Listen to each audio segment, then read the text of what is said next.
Hello everyone, chemistry का paper बहुत पास आ गया है। आपका पेपर आप लोग परेशान होंगे अभी इस बारे में लेके, ऑर्गेनिक केमिस्ट्री को लेके थोड़ा सा परेशानी रहती है सबको। तो अभी आज हम डिस्कस करने जा रहे हैं। आज का जो लेक्चर है बहुत इंपॉर्टेंट, आज ध्यान से सुनिएगा जो मैं बताने जा रहा हूँ। आज के वीडियो में हम ये डिस्कस करेंगे कि कौन से ऐसे बहुत ही इंपॉर्टेंट नेम रिएक्शंस है जो आपको पढ़ने हैं, और टेस्ट के बारे में बात करेंगे। तो फिर से बोलूंगा कि आप एक पेन और पेपर ले लीजिए ताकि नोट कर लीजिए जो जो रिएक्शन मैं बोल रहा हूं, जो बहुत इंपॉर्टेंट है। पूरे सिलेबस में जितनी भी ऑर्गेनिक केमिस्ट्री में नेम रिएक्शंस है सब आज हम आपके सामने यहाँ पे डिस्कस करेंगे।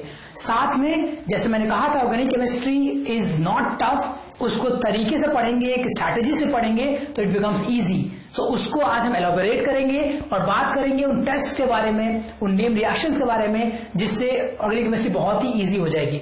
और मैं गारंटी कर सकता हूं, अगर मैं ध्यान से सुना जो आज मैं बताने जा रहा हूं और जो बोलूंगा उसको अगर आप प्रैक्टिस करते हैं तो गारंटी से आपके नंबर बहुत अच्छे आएंगे। ऑर्गेनिक केमिस्ट्री में का जो डर है वो जरूर खत्म हो जाएगा।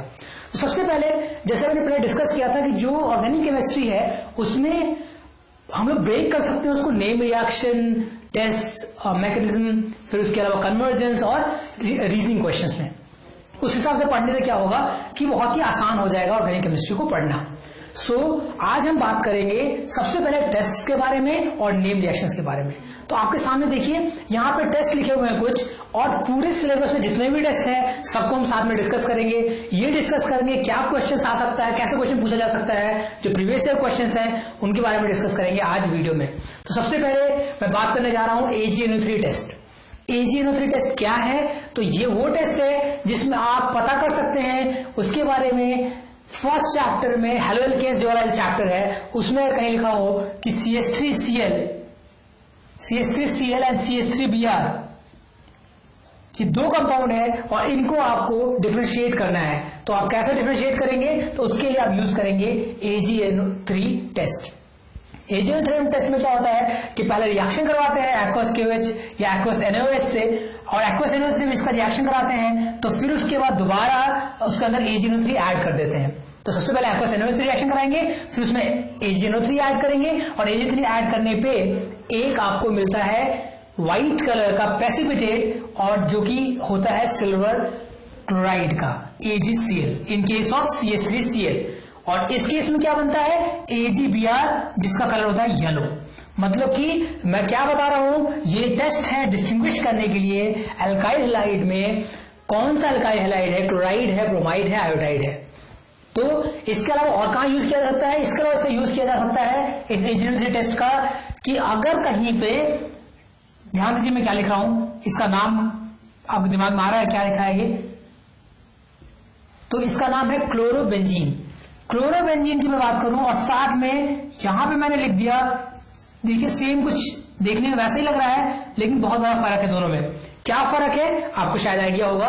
इसको बोलते हैं क्लोरोबेंजीन और इसको बोलते हैं बेंजाइल क्लोराइड। तो देखिए chlorobenzene will not give this AgNO3 test while benzyl chloride will give AgNO3 test. So इन दोनों में भी डिस्टिंग्विश करने का आप कर सकते हैं with the help of AgNO3 test, या फिर जैसा भी समझ में अगर आपको आ रहा होगा तो अगर ये टेस्ट नहीं देगा तो सिमिलरली अगर मैं ऐसा लिख दूं कि CH3Br या CH3Cl, तो CH3Cl ये टेस्ट देगा और ये टेस्ट नहीं देगा।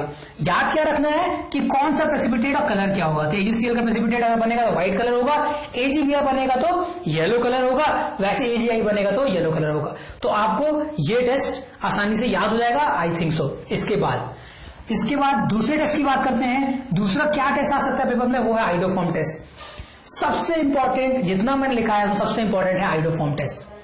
कोई भी दो कंपाउंड आपके पास लिखे हो और लिखा हो write a test to distinguish between these two, आपको क्या करना है, सबसे पहले आइडोफॉर्म टेस्ट अप्लाई करने की कोशिश करनी है।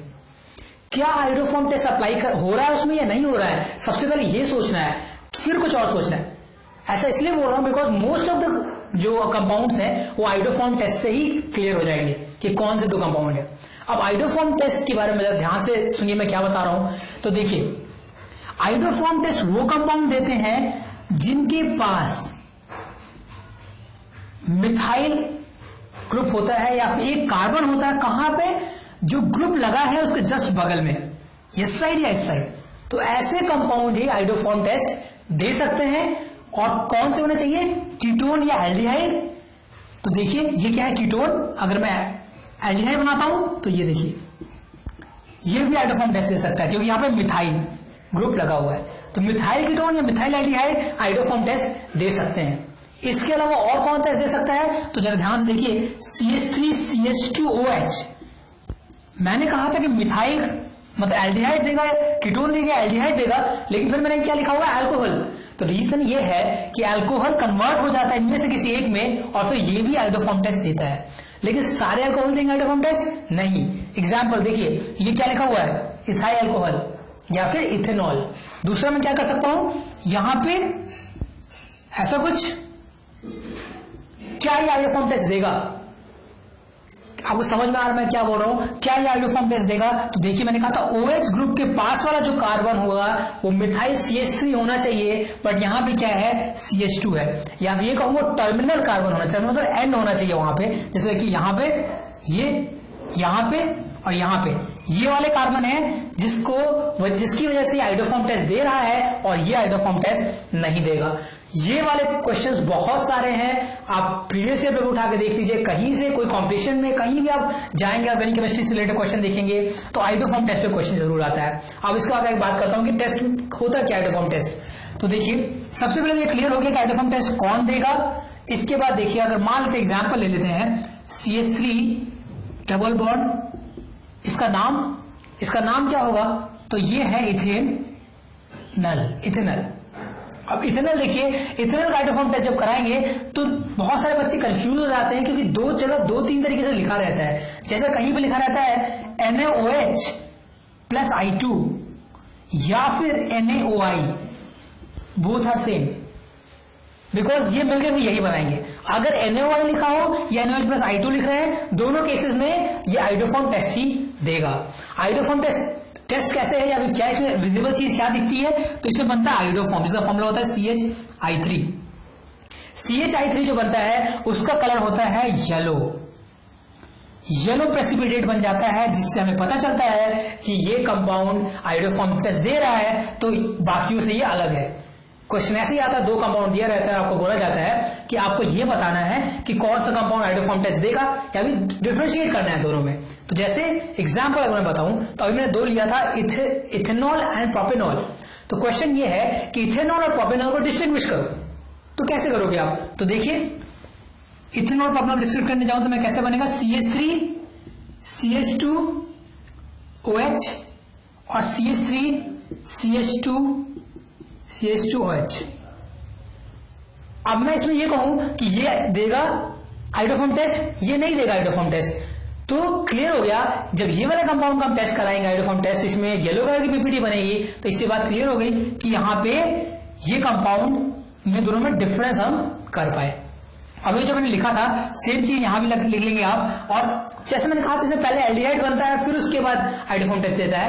आप चाहें तो डायरेक्टली लिख लो और आप वही कंपाउंड बना सकते हैं, या फिर आप चाहें तो पहले एल्डिहाइड बनाएं और एल्डिहाइड के बाद फिर दिखा दें कि हाँ ये आइडोफॉर्म टेस्ट दे रहा है। तो आइडोफॉर्म टेस्ट में CH3 बनता है और इसके बाद जो दूसरा जो इसके बाई प्रोडक्ट है वो भी साथ में को लिखना जरूरी है, याद करना जरूरी है, बिकॉज अगर 1 नंबर का क्वेश्चन आता है तो 1 नंबर में रिएक्शन के ही नंबर होते हैं, 1 नंबर पूरे। तो अगर कोई ये सोच रहा है कि रिएक्शन हम स्किप कर दें, सिर्फ टेस्ट में ये हो सकता है आप इतना लिख दो कि वो आइडोफॉर्म टेस्ट देगा तो और रिएक्शन नहीं आता रही है तो आपको हाफ मार्क्स मिल जाएंगे। लेकिन क्यों हम ऐसा करें, अगर सिंपल सा रिएक्शन है, हमें याद है रिएक्शन, तो हम रिएक्शन के साथ में याद कर लें। तो जैसे मैंने कहा था CH3 बनेगा, फिर उसके बाद आप बुक में जहां भी जो भी बुक आप पढ़ते हो वहां पे आइडोफॉर्म टेस्ट जरूर दिया होगा। रिफ्रेशर आपके पास जो होगी रेफरेंस बुक होगी, उसके पीछे अपेंडिक्स होता है, उस अपेंडिक्स में से आप देख सकते हैं दिए रहते हैं पीछे नेम रिएक्शन दिए हुए हैं, टेस्ट दिए हुए हैं, उसमें आपको ये रिएक्शन आसानी से मिल जाएगी। तो आइडोफॉर्म टेस्ट एक बार क्लियर हो गया, फिर आता है लुकास टेस्ट पे। क्वेश्चन ये था कि आइडोफॉर्म टेस्ट कौन दे रहा है, तो आपने अभी बता दिया। अब जरा ध्यान देखिए उसका आंसर देने की कोशिश करिए जो मैं लिखने जा रहा हूं कि कौन सा ऐसा है कंपाउंड जो आइडोफॉर्म टेस्ट देगा और कौन सा कंपाउंड जो आइडोफॉर्म टेस्ट नहीं देगा, कैसे डिस्ट्रीब्यूट करेंगे दोनों को। ठीक है, तो देखिए मैं क्या लिख रहा हूं, यहां मैंने लिखा ऐसा कुछ, इसका नाम क्या होगा, अगर मैंने यहां पे OH लगा दिया, यहां पर सेकंड पोजीशन OH लगा दिया, तो इसका नाम क्या होना चाहिए? इसका होना चाहिए propane two all. Propane two all अगर है और इथेनॉल है और आपसे बोला गया है कि आप ये बताओ कि कौन सा कंपाउंड है जो आइडोफॉर्म टेस्ट देगा, कौन सा कंपाउंड जो आइडोफॉर्म टेस्ट नहीं देगा, या फिर ये डिस्टिंग्विश करो दोनों को। तो अब मुझे बताइए, इन दोनों को देख के बताइए कि कौन सा टेस्ट आप डिस्टिंग्विश कर सकते हैं, कौन सा टेस्ट यूज कर सकते हैं। तो आपके दिमाग में आ रहा होगा आइडोफॉर्म टेस्ट। क्या ये आइडोफॉर्म टेस्ट देगा? यस। क्या ये आइडोफॉर्म टेस्ट देगा? हाँ। अगर दोनों आइडोफॉर्म टेस्ट देंगे तो ऑब्वियसली बात हम डिस्टिंग्विश नहीं कर पाए इसको। तो यहां पे हमको करना क्या, डिफरेंस करना है। कोई एक कंपाउंड वो टेस्ट दे, दूसरा कंपाउंड वो टेस्ट ना दे। तो क्योंकि दोनों आइडोफॉर्म टेस्ट दे रहे हैं तो इसका मतलब मुझे कुछ और सोचना पड़ेगा। मुझे क्या सोचना पड़ेगा? तो देखिए, आपके सामने लिखा है लुकास टेस्ट। लुकास टेस्ट वो टेस्ट है जिससे आपको ये पता कर सकते हैं आप कि secondary alcohol, primary alcohol and tertiary alcohol में डिफरेंस करने के लिए इस्तेमाल किया जा सकता है। कैसे करते हैं? तो ZnCl2 से रिएक्शन कराते हैं। ZnCl2 से जब रिएक्शन कराएंगे in the presence of HCl तो आपको क्या मिल जाएगा? आपको मिल जाएगा टर्बिडिटी मिलती है, टर्बिडिटी हो जाती है, टर्बिडिटी आती है उसमें। और क्या होता है, टर्शियरी जो कंपाउंड होता है उसमें तुरंत टर्बिडिटी आ जाती है। इसमें जो सेकेंडरी होता है उसमें थोड़ी देर में आती है, और जो प्राइमरी होता है उसमें हीट करने पर आती है। मतलब ये क्या है? ये डिफरेंस है इन तीनों में, primary, secondary and tertiary alcohol में। तो जब भी आप इसको देखें, सबसे पहले मैंने कहा क्या टेस्ट किया हमने, आइडोफॉर्म दे रहा है नहीं दे रहा है। तो मैंने देखा देखो आइडोफॉर्म दोनों दे रहा है। तो फिर मुझे कुछ और सोचना पड़ा। फिर मैंने देखा कि लुकास टेस्ट ऐसा टेस्ट है जिससे डिस्टिंग्विश कर सकते हैं, क्योंकि सेकेंडरी अल्कोहल है और ये प्राइमरी अल्कोहल है। तो लुकास टेस्ट भी लिख के उसका रिएक्शन, मैंने कहा आपको कि रिएक्शन में आसानी से उसको आप याद कर सकते हैं। क्योंकि अगर आपको पता है कि क्या बनेगा तो फिर रिएक्शन याद करना बहुत मुश्किल नहीं होता है, क्योंकि समझ गए आप कि एक्चुअली हो क्या रहा है finally. So you need to understand कि कहां पे कौन सा टेस्ट यूज करना है और क्यों यूज करना है। तीसरा रिएक्शन है Na2। तीसरा टेस्ट जो हमने चौथा टेस्ट लिखा है वो है Na2CO3 टेस्ट। ये कहां यूज होगा, कैसे यूज होगा? उससे पहले एक चीज और देख लेते हैं, फिर Na2CO3 पे जाते हैं। Tollens test and Fehling test बहुत आपने सुना होगा, 2,4-DNP टेस्ट। ये सारे टेस्ट बहुत ज्यादा यूज किए जाते हैं। जैसे अगर कहीं लिखा हुआ है CH3 ऐसे लिखा हुआ है और ऐसे लिखा है तो इसका नाम आपको समझ में आ रहा होगा। अभी मैंने लिखा था ये इथेनॉल है और ये प्रोपेनोन है। तो इथेनॉल और प्रोपेनोन में अगर मैं कहूं कि आइडोफॉर्म टेस्ट लगाइए, फिर से वही केस, ये भी दे रहा है आइडोफॉर्म, ये भी दे रहा है आइडोफॉर्म, तो फिर दूसरा कोई टेस्ट यूज करेंगे। क्या यूज करेंगे? तो देखिए, ये है एल्डिहाइड और ये है कीटोन। तो एल्डिहाइड ऐसा कंपाउंड होता है जो कि Tollens test and Fehling test दोनों देता है और कीटोन वो नहीं देता। बहुत स्ट्रेट फॉरवर्ड बात है। तो अगर एल्डिहाइड है ये तो ये क्या देगा? टॉलरेंस टेस्ट देगा, और कीटोन टॉलरेंस टेस्ट नहीं देगा। टॉलरेंस टेस्ट में क्या होता है? तो अमोनिकल सिल्वर नाइट्रेट से रिएक्शन कराते हैं। अमोनिकल सिल्वर नाइट्रेट से रिएक्शन कराते हैं, इसका तो बनता क्या है? इसके बाद सिल्वर मिरर बन जाता है। सिल्वर मिरर बन जाता है जिससे ये पता चलता है कि ये एल्डिहाइड है। वैसे ही जब इस फेलिंग टेस्ट कराते हैं तो फेलिंग टेस्ट में क्या होता है? फेलिंग टेस्ट में कॉपर ऑक्साइड की रेड पीपीटी आ जाती है, जिससे पता चलता है कि ये एल्डिहाइड है। ध्यान रखिए, मैं रिएक्शन लिख के नहीं दिखा रहा हूं, बिकॉज मैं चाहता हूं कि आप बुक उठाएं, बुक से इस रिएक्शन को नोट करें और नोट करके फिर याद करने की कोशिश करें। रिएक्शन जरूर याद करिएगा, और अगर जो मैंने बताया वो समझ में आया तो रिएक्शन आप आसानी से ढूंढ सकते हैं। हर किताबों को रिएक्शन मिल जाएगी, क्योंकि बहुत ही इंपॉर्टेंट सा टॉपिक है। अब देखिए, मैंने कहा कि ये कौन सा टेस्ट था? एल्डिहाइड और कीटोन को डिफरेंशिएट करने के लिए। तो एल्डिहाइड कीटोन डिफरेंशिएट करना किस लिए करेंगे, कैसे करेंगे? तो टॉलरेंस एंड फेलिंग टेस्ट है। उसके बाद 2,4-DNP टेस्ट क्या है? तो 2,4-DNP टेस्ट वैसा टेस्ट है जिसमें कि कोई भी कार्बोनिल ग्रुप हो वो 2,4-DNP टेस्ट देता है। जैसे कि CH3CH2OH ये लिख दिया मैंने, और मैंने ऐसे लिख दिया CH3C11OH या C11H। ये हो गया इथेनॉल, ये हो गया इथेनॉल। फिर से वही केस आया कि अब दोनों आइडोफॉर्म टेस्ट दे रहे हैं, तो फिर मुझे कोई दूसरा ढूंढना पड़ेगा। तो 2,4-DNP टेस्ट ऐसा टेस्ट है जिससे हमें ये पता चलता है कि सिर्फ कार्बोनिल ग्रुप को टेस्ट देता है, और ये टेस्ट वो अल्कोहल टेस्ट वो नहीं देता है। तो कार्बोनिल ग्रुप से रिएक्शन कराएंगे तो ये टेस्ट देगा और ये टेस्ट नहीं देगा। तो इसलिए आप 2,4-DNP टेस्ट का इस्तेमाल करके इन दोनों को डिस्टिंग्विश कर सकते हैं। इसके बाद आते हैं बाकी टेस्ट पे। जो भी मैंने बोला है उसको आप नोट करते रहिए, याद करते रहिए, लिखते रहिए, ताकि जब भी आप बुक में ढूंढे और आज से प्रिपरेशन शुरू कर दें आप टेस्ट की। और हर बार मैंने कहा 2 से 3 मार्क्स जरूर आते हैं टेस्ट, तो 2 मार्क्स आपको गारंटी मिलने वाले हैं अगर पेपर में टेस्ट आता है तो देखिए अब मैं बात करने जा रहा हूं एजो डाई टेस्ट की। इन 2 चैप्टर हमने बात कर दी, हमने तीनों चैप्टर की बात कर ली अभी तक। अब बात करने जा रहे हैं अमीन्स वाले चैप्टर की। तो अमीन्स वाले चैप्टर में क्या है, 2 डिस्टिंग्विश करने के आता है। अगर कहीं लिखा हुआ है ऐसा, तो इसका नाम आप देख के समझ जाएंगे क्या लिख रहा हूं मैं, अंदाजा लग गया होगा। तो अब अमीन की बात करूं तो क्या बनाऊंगा मैं, एनिलीन। तो ये एनिलीन है और दूसरा कंपाउंड लिखा हुआ है कोई एलिफेटिक है, एलिफेटिक कंपाउंड है, एलिफेटिक अमीन है। तो ये देखिए इन दोनों अमीन्स में डिफरेंशिएट करने को आता है तो आप एजो डाई टेस्ट यूज करेंगे। ध्यान रखिए ये जो मैं बताने जा रहा हूं ये नेम रिएक्शन में भी यूज होता है ये रिएक्शन। जैसे कि इसका इस्तेमाल कैसे करते हैं, तो NaNO2 प्लस HCl का अगर इस्तेमाल हम लोग करते हैं NaNO2 प्लस HCl, तो हमें क्या मिल जाएगा, हमें मिल जाएगा N2Cl, डाइजोनियम क्लोराइड।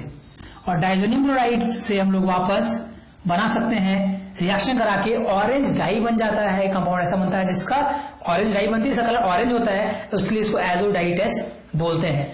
ये सिर्फ कौन देगा, एनिलीन देगा, और एलिफेटिक कंपाउंड्स नहीं देंगे। क्वेश्चन ये है कि एलिफेटिक कंपाउंड का अगर रिएक्शन NO2 और HCl से कराएंगे तो क्या बनेगा, तो वो देखिए CH3CH2NH2 प्लस HNO2 बहुत आपने देखा होगा HNO2, बट HNO2 ना लिख के हम क्या लिखते हैं ज्यादातर NaNO2 प्लस HCl। रीजन ये है कि इन सिटू में इसको प्रिपेयर करना पड़ता है, मतलब कि बहुत देर तक प्रिपेयर करके HNO2 को हम रख नहीं सकते, इसलिए हम लोग को तुरंत प्रिपेयर करना होता है, वो यहां से प्रिपेयर होता है।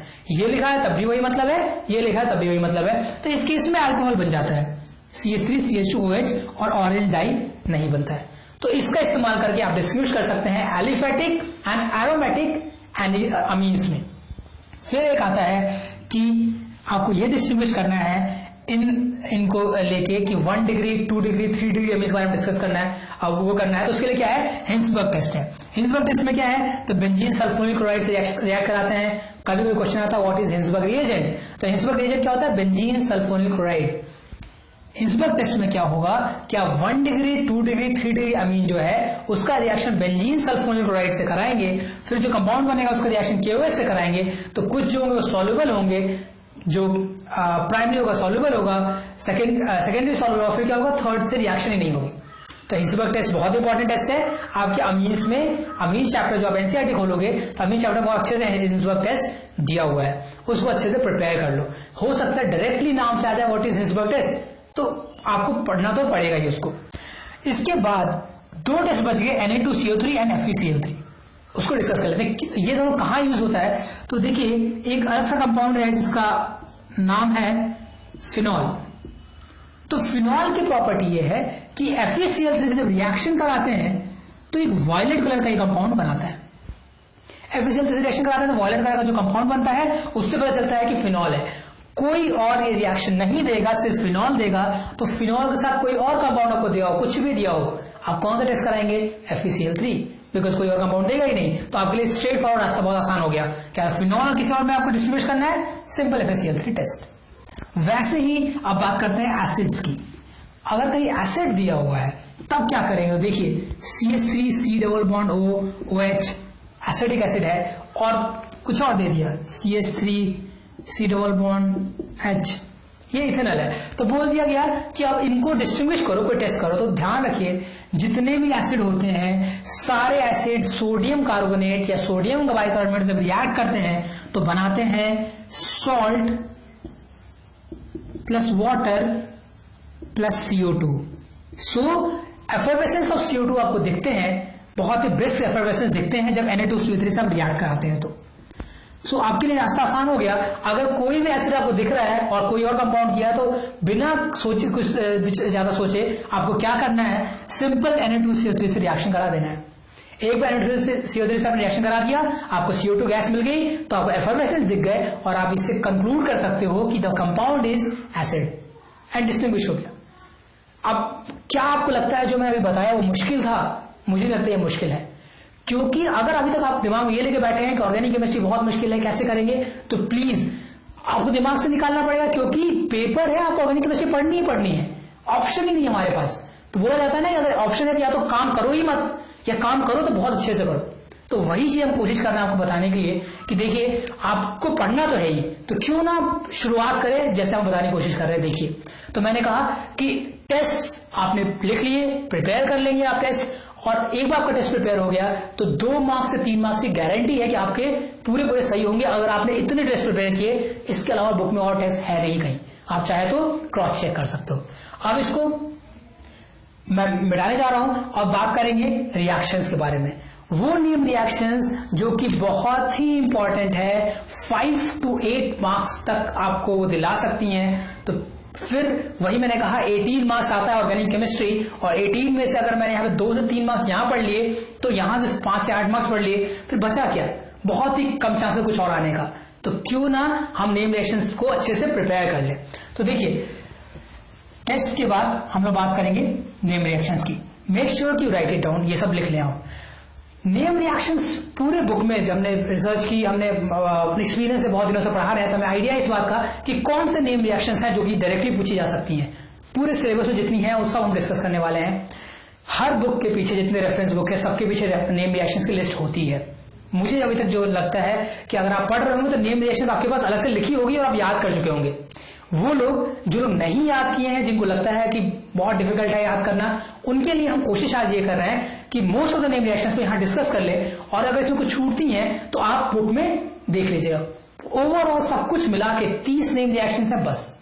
अब 30 बहुत ज्यादा है, 30 बहुत ज्यादा नहीं है। अगर मैं 5 दिन का गैप भी लेके चलूं अगर केमिस्ट्री पेपर में, तो अगर आप रोज 6 रिएक्शन याद करते हो सिर्फ 15 मिनट, जैसे मैंने पहले बोला था अपने पहले वीडियो में, तो उस 6 रिएक्शन याद करोगे तो 5 डेज के अंदर आपको 30 रिएक्शन याद हो जाएंगे। तो एक चीज तो श्योर करना है कि जो गैप मिलेगा आपको पेपर के बीच में, उसमें रेगुलर रिएक्शन याद करनी है। एक दिन में 30 रिएक्शन याद नहीं हो सकती, ये आपको भी पता है और मुझे भी पता है। तो आप क्या करेंगे, रेगुलर याद करेंगे 5 रिएक्शन। हाँ कैसे? तो आपने 5 सेक्शन अभी पढ़ा तो जो कल पढ़ा था उसको फिर से रिवाइज करोगे, फिर नेक्स्ट डे आप पढ़ोगे, तीसरे दिन तो जो तीनों पढ़ा था फिर पढ़ोगे। मतलब क्या हो गया, तीसरे दिन आपके पास 15 रिएक्शंस हो गई। सो कोशिश ये करो कि आप 30 के लिए जाओ, हो सकता है आप 20 याद कर पाओ, 25 याद करो, और उस 20 में से आपको वहां रिएक्शन मिल जाए। कुछ ना याद करने से अच्छा कुछ तो पढ़ के जाना जरूरी है। सो नेम रिएक्शन की बात करने जा रहे हैं। मुझे 2 रिएक्शन जो एल्डोल कंडेंसेशन है उसके बारे में कुछ बताने जा रहा हूं मैं। तो देखिए नाम लिखे कुछ रिएक्शंस के यहाँ पे, तो आप जैसे मैंने कहा था कि आप इन रिएक्शंस को नोट कर लीजिएगा, तो वैसे ही नेम रिएक्शंस हैं। अगर आपको लिस्ट है तो वेरी गुड, अगर नहीं है तो प्लीज नोट कर लीजिए जो बोर्ड पे रिएक्शन लिखे हैं, आपको दिख रहा होगा। मैं एक बार नाम भी बोल देता हूं। तो एल्डोल कंडेंसेशन, इसमें क्रॉस एल्डोल कंडेंसेशन भी आता है, इसके बारे में मैं बोर्ड पे डिस्कस करके बताऊंगा कैसे रिएक्शन होती है। फिर है कैनिज़ारो रिएक्शन, फिर हॉफमैन ब्रोमामाइड। हॉफमैन ब्रोमामाइड बहुत इंपॉर्टेंट है क्योंकि यही एक रिएक्शन है पूरे बुक में जो पढ़ रहे हो जो कि अमीन्स में आपका कार्बन कम करने के काम आता है। मैं जब कन्वर्जन्स बताऊंगा तो उस समय ये रिएक्शन बहुत आपके काम आने वाली है। फिर है रिमर्टिमन, कोलवेज इलेक्ट्रोलिसिस, डाइयूटाइजेशन। अच्छा डाइयूटाइजेशन मैंने डिस्कस कर लिया, अभी जो मैंने आपको बताया था N2Cl बनाने के लिए उसी को डाइयूटाइजेशन बोलते हैं। Rosenmund reduction, Finkelstein reaction, Gattermann Koch, Williamson synthesis, carbylamine reaction and Wurtz Fittig reaction, Clemmensen reduction, Wolff Kishner reduction, HVZ and Etard reaction, ये हमने लिखा हुआ है। उसके बाद और भी कुछ रिएक्शंस हैं जो कि इसमें शायद नहीं होंगी, वो है स्टीफेंस रिडक्शन। आप स्टीफेंस रिडक्शन देख सकते हैं, उसमें आप सैंडमेयर्स रिएक्शन भी होती है जो आप वहां पे ध्यान रख सकते हैं कि स्टीफेंस रिडक्शन, सैंडमेयर रिएक्शन, ये 2 ऐसे रिएक्शंस हैं जो शायद हमने इसमें लिखी नहीं है, तो आप उसको नोट कर लीजिए। जितना हमने अभी कुछ बताया जो आपको दिखा हुआ है, Wurtz reaction, वुड्स-फिटिक reaction and फिटिक reaction, ये तीनों अलग अलग रिएक्शन है। तो अगर आप नोट करने जा रहे हो तो लगातार नोट करते चलो, तो आपको मिल जाएगा कि 30 रिएक्शन टोटल आपके सामने रहेगा। फिडेलक्राफ्ट एसाइलेशन, फिडेलक्राफ्ट अल्काइलेशन, ये भी आपके कोर्स में कभी कभी आ जाता है, तो फिडेलक्राफ्ट अल्काइलेशन एंड फिडेलक्राफ्ट एसाइलेशन भी नोट करना है। तो इनके अलावा जो मैंने आपको बताया, क्या बताया, स्टीफेंस रिडक्शन, फिडेलक्राफ्ट अल्काइलेशन, फिडेलक्राफ्ट एसाइलेशन, उसके बाद इसमें जो 3 रिएक्शंस हैं, वुड्स-फिटिक एंड वुड्स रिएक्शन, तीनों अलग अलग हैं, तो इनको 3 अलग तरीके से याद करना है। वैसे क्लेमेंसन एंड वुल्फ-किर्चनर अलग है, तो इनको अलग तरीके से याद करना है, मतलब अलग अलग करके याद करना है। तो इस तरह से लिस्ट बनाइए और उसको प्रिपेयर करने की कोशिश करिए। अब बात करने जा रहे हैं इनमें से कुछ जो टॉप 5 रिएक्शंस हैं या जिनके बिना कन्वर्जेंस आप नहीं कर पाएंगे, उसके बारे में हम लोग बात करने जा रहे हैं। तो ध्यान दीजिएगा जरा क्या बोल रहा हूं मैं। इसमें से वो रिएक्शन बताने जा रहा हूं जो कि कन्वर्जन यूज होगा। अब मैंने कहा नेम रिएक्शन बहुत इंपॉर्टेंट है। क्यों इंपॉर्टेंट है नेम रिएक्शन? बहुत ज्यादा ध्यान रखिए इस बात का। हो सकता है या फिर हो सकता है कि आप पिछले साल के पेपर को ध्यान से देखिए तो जितने भी कन्वर्जेंस है उसमें एक स्टेप जरूर नेम रिएक्शन है। तो अगर एक स्टेप नेम रिएक्शन है तो सोच के देखिए आपका 1 मार्क्स तो बन गया। आपको पता है सीबीएसई में स्टेप मार्किंग होती है या फिर ऑडिट बोर्ड में स्टेप मार्किंग तो होती है, तो पहला स्टेप तो आपको मिल गया। सो आपको करना यह है कि नेम रिएक्शन तो पक्का पक्का याद ही करना है, चाहे आपको टाइम देना पड़े, थोड़ा टाइम आपको मतलब ना याद कर पा रहे हो तब मेरे को याद करना पड़ेगा, उसके दूसरा ऑप्शन नहीं है आपके पास। तो देखिए कुछ रिएक्शन जो बहुत इंपॉर्टेंट है, अगर सब नहीं याद हो पा रही है तो वो 5 तो अभी याद ही कर लें। अगले वीडियो में कन्वर्जन की बात करूंगा, तो जब कन्वर्जन की बात करूंगा तो उसमें वो रिएक्शन यूज होंगे। तो मैं चाहता हूं कि हम जो अगला वीडियो अपलोड करें उससे पहले आप लोग ये सब अच्छे से प्रिपेयर कर लेंगे 5-6 रिएक्शन, और याद तो पूरी करनी है क्योंकि आ तो कुछ भी सकता है, लेकिन